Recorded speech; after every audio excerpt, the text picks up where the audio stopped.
कौन है Manisha Rani? Welcome to the third part of this series. जिन्होंने पार्ट 1 और पार्ट 2 नहीं देखा है उनसे रिक्वेस्ट है कि पहले वो पार्ट 1 और पार्ट 2 देख ले, फिर वो इस वीडियो से ज़्यादा रिलेट कर पाएंगे। डांस इंडिया डांस से रिजेक्ट होने के बाद मनीषा थोड़ी डिसअपॉइंटेड हुई। मनीषा के पास ना कोई गॉडफादर था और ना ही इंडस्ट्री में कोई भी जान पहचान का। मनीषा के पास इतने पैसे नहीं थे कि वो मुंबई जाकर स्ट्रगल कर पाए, तो फाइनली मनीषा कोलकाता से वापस मुंगेर आ गई।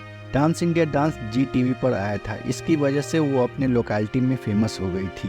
मनीषा कोलकाता में रहते हुए ही अपना खुद का खर्च उठाने लगी थी। कोलकाता से मुंगेर आने के बाद मनीषा अपने पापा पर डिपेंडेंट नहीं होना चाहती थी, बल्कि घर के खर्चे में उनकी मदद करना चाहती थी। इसलिए मनीषा ने डांस ट्यूशन देना स्टार्ट किया। मनीषा आसपास के बच्चों को डांस सिखाने लगी।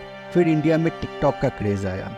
स्टार्टिंग में मनीषा ट्रेंडिंग गानों पर ढेर सारी डांसिंग वीडियोस बनाकर टिकटॉक पर अपलोड किया करती थी, पर उनमें से एक भी नहीं चला। फिर मनीषा खुद का स्क्रिप्ट लिखकर अपने आवाज में एक्ट कर फनी वीडियो बनाने लगी, और फिर उसमें से एक वीडियो इतना वायरल हो गया कि लाखों लोगों ने मनीषा की आवाज को यूज करके वीडियो बनाया। कई सारे सेलिब्रिटीज लाइक सोनू सूद ने भी मनीषा की आवाज पर रील बनाया। मनीषा का देसी रॉ टोन और उसकी फनी कंटेंट से धीरे धीरे मनीषा पॉपुलर होने लगी और उसको कुछ जगहों से इवेंट्स के ऑफर आने लगे, जिससे मनीषा की फाइनेंशियल कंडीशन थोड़ी सुधरने लगी। बहुत कम लोग ये जानते हैं कि जब मनीषा ने थोड़ा कमाना स्टार्ट ही किया था, तब से वो सोसाइटी के अंडर प्रिविलेज लोगों की मदद करती है। मनीषा अपनी हर खुशी, जैसे अपना बर्थडे, फेस्टिवल्स लाइक दिवाली, यहाँ तक कि जब उनकी नीस का जन्म हुआ था तब भी इस खुशी को मनाने के लिए अंडर प्रिविलेज लोगों में गिफ्ट बांटा था। इतनी गोल्ड हार्टेड है हमारी मनीषा रानी, पर फिर भी कुछ लोग उसे हेट देते हैं। कितने बेशर्म होते हैं ये हेटर्स।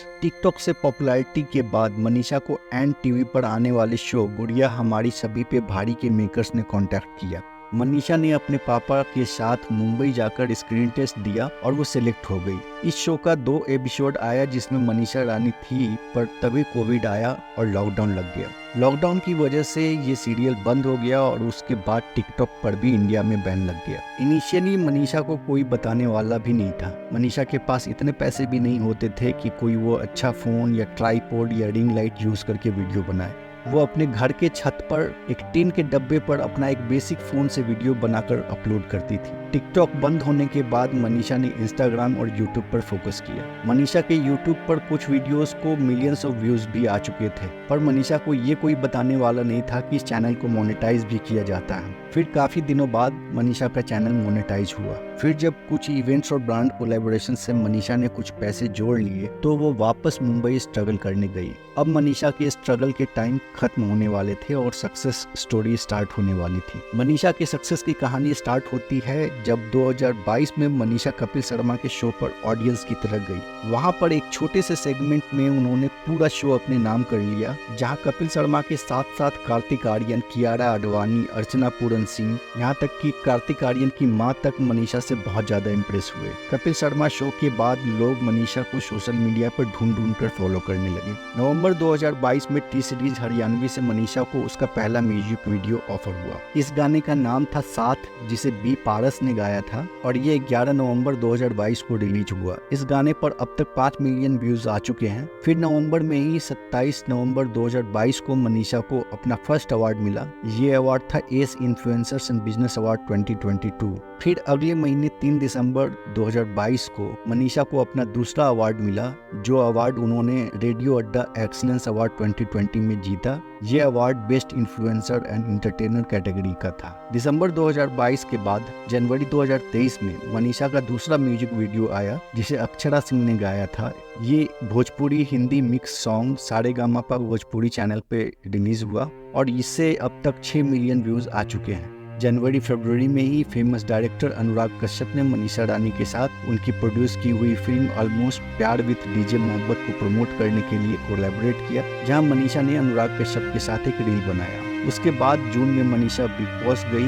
बिग बॉस के मेकर्स मनीषा को बस एक मस्करे के रूप में एस्टैब्लिश करना चाहते थे। उन्होंने मनीषा की पेयरिंग भी जेड के साथ किया और उसको फर्स्ट वीकेंड के वार पे इंकरेज किया कि जेड के साथ फ्लर्टिंग करते रहो, जबकि दूसरी तरफ जेड कई बार मनीषा को काफी डिसरिस्पेक्ट करता था। मनीषा का game day by day strong होता जा रहा था, पर जब मनीषा का गेम अपने पीक पर था, तब थर्ड फोर्थ वीकेंड के वार से हर एक वीकेंड का वार मानो मनीषा पर वार बनकर रह गया था। इसके पीछे का कारण ये था कि बिग बॉस की कुछ फेवरेट्स थी घर में, बिग बॉस चाहते थे कि पूजा, बेबिका और जिया हर हाल में टॉप 5 में पहुंचे। इसके अलावा बिग बॉस को पता था कि अभिषेक अपने फैंस के बल पर पहुंचेगा ही, और इल्विस के आने के बाद इल्विस का जाना भी पक्का था। इल्विस के आने के बाद बिग बॉस के मेकर्स को समझ आया कि पॉपुलैरिटी और वोट्स के आधार पर तो मनीषा, जिया, बेबिका या पूजा में से किसी एक का जगह पक्का खा जाएगी। तो मेकर्स ने मनीषा को टारगेट करना स्टार्ट कर दिया। सबसे पहले जब बेबिका ने मनीषा को मर्दों पर फिसलती है बोलकर उसके कैरेक्टर पे उंगली उठाई, तब मनीषा ने फाइट बैक किया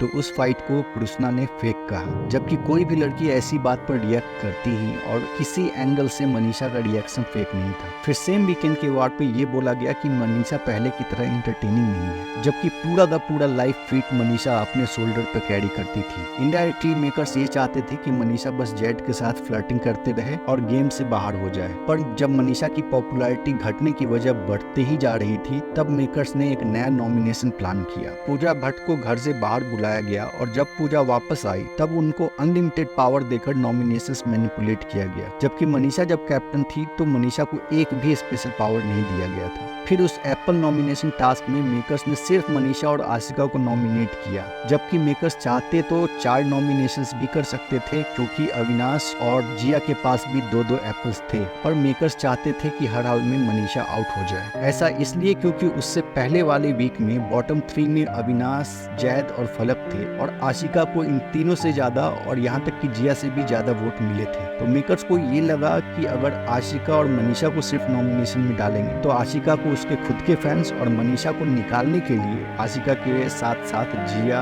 अविनाश, पूजा, जैड, बेबिका सभी के फैंस वोट करेंगे और मनीषा निकल जाएगी। ऐसा ही BB15 में हुआ था, जब उमर रियाज के अगेंस्ट यस नो क्वेश्चन में प्रतीक, निशांत, शमिता, हाफ तेजस्वी के फैन और बाकी सारे फैंस ने मिलकर वोट किया था। तो उमर के पॉपुलर होने के बावजूद उमर को बाहर निकलना पड़ा था, पर मनीषा के फैंस ने मनीषा को तब बचा लिया। उसके बाद मेकर्स ने टॉय शॉप वाला टिकट टू फिनाले टास्क में जिया को डायरेक्टली फिनाले भेजने का ट्राई किया, और इसके लिए उन्होंने एग्जैक्टली उस वक्त पर टास्क रोका जब अविनाश ने जिया के बॉक्स में पेबल्स डाले। पर उस दिन मनीषा को ऊपर वाले ने भी सपोर्ट किया और वो गेम टाई हो गया। अगर जिया वो टास्क जीत जाती और डायरेक्ट फिनाले में पहुंच जाती, तो फिर आप थोड़ा इमेजिन करके देखिए, फिनाले वाले टाइम कीपिंग टास्क में बेबिका और पूजा भट्ट को फिर से पेयर बनाया जाता और उन्हें फिनाले भेज दिया जाता। उसके बाद मनीषा, इल्विश और अभिषेक वोटिंग में आते और मनीषा को बाहर निकाला जाता। पर टॉय टास्क में मेकर्स का ये पूरा गेम प्लान फेल हो गया। फिर मेकर्स ने अपना आखिरी दांव खेला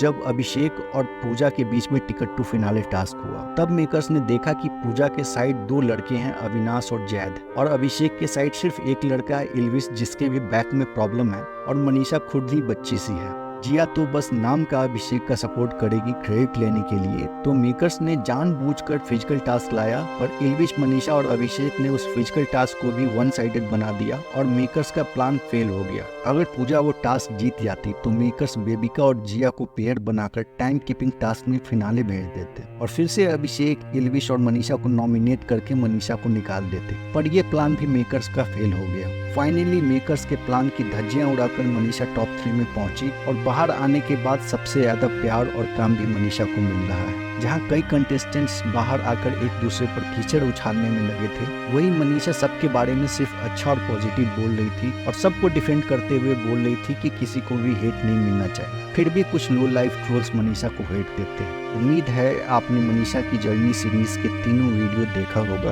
और हमें ये भी उम्मीद है कि मनीषा की जर्नी को जानने के बाद शायद कुछ लोग मनीषा को हेट देना बंद करें। मनीषा ऑलरेडी काफी बड़े बड़े प्रोजेक्ट्स कर रही है, और हम यही विश करते हैं कि वो और सक्सेसफुल होती जाएं अपनी लाइफ में। आज की इस वीडियो को यहीं खत्म करते हैं। हमारा सपोर्ट मनीषा को लाइफ लॉन्ग बना रहेगा, और उम्मीद है आप भी ऐसे ही मनीषा रानी को सपोर्ट करते रहेंगे। अगर आपको ये वीडियो अच्छी लगी हो तो इस वीडियो को ज़्यादा से ज़्यादा लोगों तक शेयर कीजिए, और अपना फीडबैक कमेंट्स में देना ना भूलिए। Thank you.